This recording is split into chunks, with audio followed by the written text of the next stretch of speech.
Hello, আসসালামু আলাইকুম। আজকে দেখাবো আপনাদেরকে চটপটি বানানি। আমি চটপটি ডালটা সিদ্ধ করতে বসাই দিয়েছিলাম। আলু আর ডিম চটপটি একসাথে সিদ্ধ করছি। ডিম আর আলু আমি উঠায় রাখছি, সিদ্ধ হয়ে গেছে। এটাও আমার সিদ্ধ হয়ে গেছে। এখন এটা কিভাবে বানাবো দেখা যাক।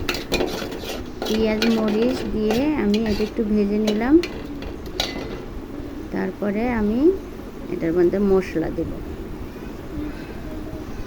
একটু আদা রসুন বাটা,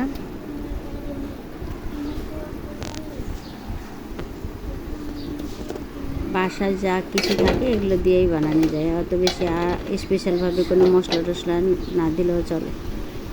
তারপর আদা রসুন বাটা দিয়ে একটু মশলাটা ভালোভাবে মিশিয়ে নিয়ে লবণ দিয়ে দিলাম। স্বাদ মতো লবণ দিয়ে দিন, যার একটু বেশি লাগে বেশি দিন, কম লাগে কম দিয়ে।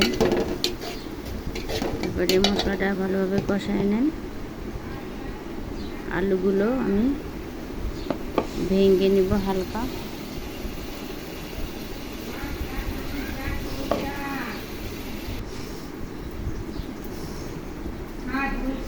আলু ভাঙ্গা হয়ে গেছে, এটা এখন আমি দিয়ে দেব।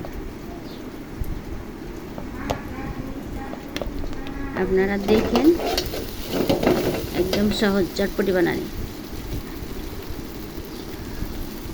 সামান্য একটু হলুদ দিলাম, না দিলেও আপনারা পারেন, যেন দেখতে যেন সোনালি কালারের মতো লাগে, সোনালি কালারের মতো, এই জন্য একটু সামান্য হলুদ দিচ্ছি, হলুদ গুঁড়ো।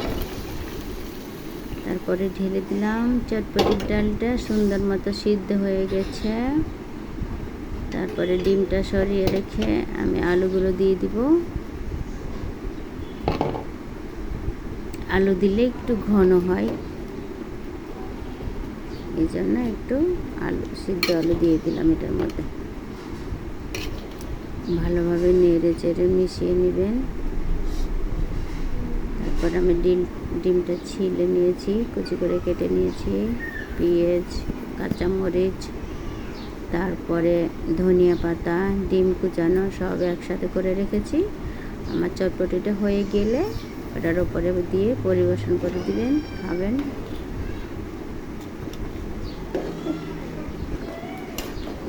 এর মধ্যে একটু পানি দিয়ে ভালোভাবে একটু নরম করে নিলাম।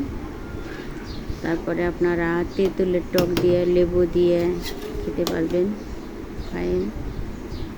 আমার এটা হয়ে গেছে সুন্দরভাবে, এখন পরিবেশন করতে হবে।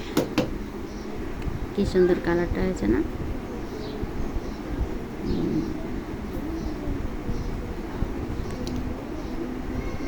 একটা মজার বিষয় হলো কি জানেন, সব খাবার খাইলে কিন্তু আব্দুল্লাহ চটপটিটা পছন্দ করে না। ওরে যে আমি কি করব আমি এটাই বুঝি না। আব্দুল্লাহ সে চটপটি খাই না। ফুচকা আবার ঠিক মতো খাবে, বেলপুরি খাবে, কিন্তু চটপটি খাবে না। ওর চটপটি দেখলেই অ্যালার্জি। পাগল না বাচ্চাটা, একদম পাগল। আমার চটপটিটা হয়ে গেছে, আপনারা খেন। আর ওপরে একটু জিরার গুঁড়া দিয়ে দিলাম, ধনিয়া গুঁড়াও দিতে পারেন। আপনারা যা খাইন মশলা এভাবে দিয়ে খেয়ে নিন, আর বানায় খাইয়ে দেখেন, ভালো লাগবে। আল্লাহ হাফেজ, ভালো থাকেন।